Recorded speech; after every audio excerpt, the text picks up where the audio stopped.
বাংলাদেশ থেকে যারা স্টুডেন্ট ভিসায় বাইরে যেতে চান তাদের কমন প্রবলেমগুলো কী থাকে? নাম্বার ওয়ান, আইএলটিএসের ভালো স্কোর নেই, রিকোয়ার্ড লেভেল যেটা থাকে 6.56 এরকম ভালো স্কোর নেই, এটা একটা প্রবলেম থাকে। বা ল্যাঙ্গুয়েজ প্রফিসিয়েন্সি সার্টিফিকেট যেটা গুড না, সেটা একটা অপশন থাকে।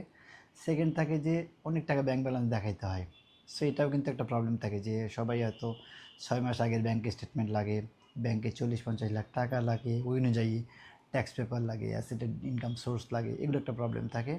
থার্ড যেটা হয় যে ভিসা হবে কি হবে না একটা কনফিউশন থাকে যে জমা দিব, কারণ আমরা জানি কোনো দেশের প্রসেস যখন করা হয় ভিসা না হলে অনেকগুলো টাকা লস হয়।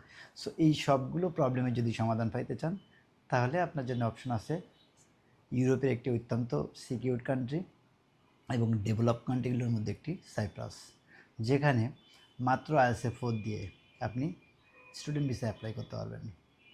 আমি আবারও বলছি, IELTS-4 কোনো ইন্ডিভিজুয়াল স্কোরের রিকোয়ারমেন্টস নেই। দ্যাট মিনস যে আপনার ইন্ডিভিজুয়ালি 4 লাগবে বা কোনো ব্যান্ডে যদি আপনার 2.5 হয় সেক্ষেত্রেও কিন্তু কোনো প্রবলেম নেই। সুতরাং এটা আসলে বিশাল একটা রিলিফ। আমরা জানি IELTS-4 এত সহজ পাওয়া, যে কেউ যদি পরীক্ষা দেয়, যদি আপনার পরীক্ষা দেয়া থাকে IELTS-4 তো পাবেনই। আমি আশা করি এর কমে আমি দেখি নাই কখনো যে স্কোর কারো কম পাইতে। যদি এরকম কেউ থাকেন যে IELTS করা নেই বাট আপনি সাইপ্রাস যাইতে চান, তাহলে 7 to 10 ডেজের একটা ট্রেনিং সেশন আমরা পিনাকেল থেকে করিয়ে দিব ফ্রি অফ কস্ট, এবং আমরা বিশ্বাস করি আপনি IELTS পরীক্ষা দিলে 4 পাবেন। যদি না পান IELTS 4 7 দিন বা 10 দিন পড়ানোর পরে, সেক্ষেত্রে আপনি চাইলে আপনার IELTS যে এক্সাম ফি যেটি আছে সেটি পিনাকেল কনসালটেন্সি গ্রুপ আপনাকে ফেরত দিবে। সুতরাং IELTS সমস্যাটা গেল যে আমি IELTS পরীক্ষা, কিন্তু ওরা কিন্তু অন্য কোনো ডুওলিঙ্গো, টোয়েফেল এগুলো কিন্তু অনেক কিছু নেয় না। সো আপনাকে IELTS পরীক্ষায় দিতে হবে, এবং উল্লেখ্য যে সাইপ্রাসের ক্ষেত্রে কিন্তু ইউকিভির IELTSটা নেয় না, সুতরাং আপনাকে নর্মাল যে IELTS সেটা দিতে হবে। সেকেন্ড হচ্ছে, আমরা সবাই জানি যে রেজাল্ট থাকে না অনেক ক্ষেত্রে, যে সিজিপিএ বা জিপিএ ভালো লাগবে, স্টাডি গ্যাপ। এই ক্ষেত্রে একটা বড় সুবিধা হচ্ছে সাইপ্রাসে যদি আপনার লং স্টাডি গ্যাপ থাকে বা একদম লোয়েস্ট রেজাল্ট পেয়েও যদি আপনি পাস করেন, তাহলে কিন্তু সাইপ্রাস আপনি আমাদের মধ্যে অ্যাপ্লাই করতে পারবেন। সাইপ্রাসের যতগুলো ইউনিভার্সিটি কলেজ আছে সবগুলোতে আপনি পিনাকেল কনসালটেন্সি গ্রুপ থেকে অ্যাপ্লাই করতে পারবেন।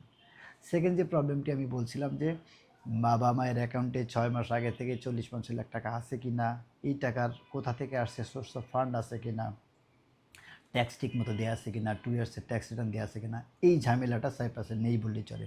মাত্র 13 থেকে 15 লাখ টাকা হঠাৎ করে ব্যাংকে রাখলে হবে, এবং এই টাকার জন্য কোনো সাপোর্টিং ডকুমেন্ট আপনার দেখাইতে হবে না। That means income source, tax পাওয়ার কিছুই লাগবে না। ব্যাংকে স্টুডেন্টের নামে অথবা বাবা মায়ের নামে 13 থেকে 14 লাখ টাকা মাত্র রেখেই আপনি টিউশন ফি পাঠানোর পরে এই ব্যাংক ব্যালেন্সটা পাঠাইলে কিন্তু আপনার ভিসা হয়ে যাচ্ছে। সুতরাং স্পন্সরের ঝামেলা নেই বললেই চলে। সেটাও যদি আপনার না থাকে 15 লাখ টাকা দেখানোর অপশন, তাহলে আমাদের সাথে অনেকগুলো ব্যাংকের এগ্রিমেন্ট আছে। আপনি 10% টাকা, দ্যাট মিনস যদি 15 লাখ টাকা হয় 1.5 লাখ টাকা আপনি রাখলে বাকি 13.5 লাখ টাকা কিন্তু ব্যাংক রেখে দিবে, এবং আপনাকে সলভেন্সি সার্টিফিকেট যেটা 15 লাখ সেটা প্রোভাইড করবে। থার্ড হচ্ছে, সবাই ভয়ে থাকে যে ভিসা না হইলে তো ভিসা ফি, হেলথ ইন্স্যুরেন্স, অনেকগুলো টাকা লস। আসলেই প্রত্যেকটা দেশে যখন স্টুডেন্ট ভিসায় আমাদের কাছে কাউন্সিলিংয়ে আসে, প্রথমে আমি বলি যে ভাইয়া আপনার আগে জানা উচিত যে in case of visa refusal আপনার কত অ্যামাউন্ট লস হবে। সাইপ্রাসের জন্য সুবিধা আছে, সাইপ্রাসের ভিসা গ্যারান্টেড কেমনে দিচ্ছি, আসলে এজেন্সিগুলো তো গ্যারান্টি দেওয়ার ক্ষমতা থাকে না, কিন্তু আপনি যদি সাইপ্রাসের ভিসা প্রসিডিউরটা আপনি আমাদের কাছ থেকে শোনেন তাহলে বুঝবেন কেমনে ভিসা আমরা বলছি যে ভিসা 100% ভিসা।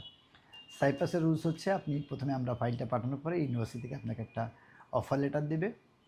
অফার লেটার দেওয়ার পরে টিউশন ফি যেটি থাকবে, আপনি চাইলে ফুল বছরের টিউশন ফি পাঠাইতে পারেন, কিন্তু চাইলে 4,000 ইউরো পাঠাইতে পারবেন। এটা পাঠানোর পরে আপনি ডকুমেন্টগুলো সাইপ্রাস কনসুলেট থেকে অ্যাটেস্টেশন করে সাথে আপনার 14-15 লাখ টাকা একটা ব্যাংক ব্যালেন্স সহ সাইপ্রাসে ইউনিভার্সিটি এগুলো পাঠিয়ে দিবেন। দেওয়ার পরে ইউনিভার্সিটি আপনার হয়ে ভিসা প্রসেস করবে, এবং লাস্ট 2 বছর যদি যান, যেহেতু ইউনিভার্সিটি প্রসেস করে এখানে ভিসা কোনো রিফিউজাল রেট নেই। সুতরাং বলাই যায় যে সাইপ্রাসে বাংলাদেশ থেকে যারা যাইতে চায় তাদের কিন্তু 100% ভিসা। সুতরাং এবং IELTS মাত্র 5 দিয়ে ডিরেক্ট MBA এর জন্য অ্যাপ্লাই করতে পারবেন। এটা কিন্তু আসলে চিন্তাও করা যায় না। আমরা সবাই জানি IELTS 5 মিনস হচ্ছে স্টুডেন্টই কোনো রকম ইয়েস নো কনভারসেশন করতে পারে। সুতরাং মাত্র IELTS 5 দিয়ে আপনি সাইপ্রাসে MBA পর্যন্ত করতে পারবেন। সুতরাং সাইপ্রাস অনেকগুলো স্টুডেন্টের জন্য, এই ক্যাটাগরি স্টুডেন্ট কিন্তু বাংলাদেশে অনেকেই, যারা IELTS পরীক্ষায় খারাপ রেজাল্ট করে মন খারাপ করে বসে আছেন, যারা 7-8 বছর গ্যাপ হয়েছে বলে মন খারাপ করে বসে আছেন, যারা বাবা মায়ের টাকা রিস্ক নিতে চান না যে ভিসা হবে কি হবে না এই রিস্ক নিতে চায় না, যারা জিপিএ লো বা সিজিপিএ লো অথবা স্পন্সর প্রবলেম, সবগুলো প্রবলেমের সলিউশন হচ্ছে সাইপ্রাস। সুতরাং বাংলাদেশ থেকে যেহেতু এখন পর্যন্ত সাইপ্রাসের 100% ভিসা হচ্ছে, এবং এটা আমার বিশ্বাস যে ভিসা হবে আনটিল সাইপ্রাস সেনজেন হয়ে গেলে, সেনজেন হওয়া পর্যন্ত। যদি সেনজেন কান্ট্রি হয়ে যায় তখন কিন্তু এই রিকোয়ারমেন্টস আপনি চিন্তাও করতে হবে না, তখন কিন্তু রিকোয়ারমেন্টস বেড়ে যাবে, তখন ভিসা রেশিও কমে যাবে। সুতরাং এই সুযোগটি যদি নিতে চান দ্রুত সাইপ্রাসে অ্যাপ্লাই করার জন্য পিনাকিলে যোগাযোগ করতে পারেন। সাইপ্রাসে গেলে একটা সুবিধা আছে, সাইপ্রাসে যদি আপনি 2টা সেমিস্টার কমপ্লিট করেন তাহলে কিন্তু আপনি বড় বড় ডেভেলপ কান্ট্রি যেগুলো আছে, ইউরোপিয়ান কান্ট্রিগুলো তো আছেই, সাথে ইউএসএ, কানাডা, অস্ট্রেলিয়া ট্রাই করলে কিন্তু আপনার ভিসা পসিবিলিটিস অনেক ভালো থাকবে। আমরা পিনাকেল কনসালটেন্সি গ্রুপ 24 বছর ধরে কনসালটেন্সি লাইনে আছি। সাইপ্রাসে অনেকগুলো স্টুডেন্ট পাঠাচ্ছে এবং সাইপ্রাসের অলমোস্ট সবগুলো ইউনিভার্সিটির সাথে উই হ্যাভ ডিরেক্ট এগ্রিমেন্ট। সুতরাং যদি সাইপ্রাসের আপনার ভিসাটি প্রসেস করতে চান, স্টুডেন্ট ভিসা, আমাদের পিনাকেলে যোগাযোগ করতে পারেন। কষ্ট করে যারা এতক্ষণ আমার সেশনটি দেখছিলেন সবাইকে ধন্যবাদ জানিয়ে আজকে সেশনটি এখানে শেষ করছি। আল্লাহ হাফিজ।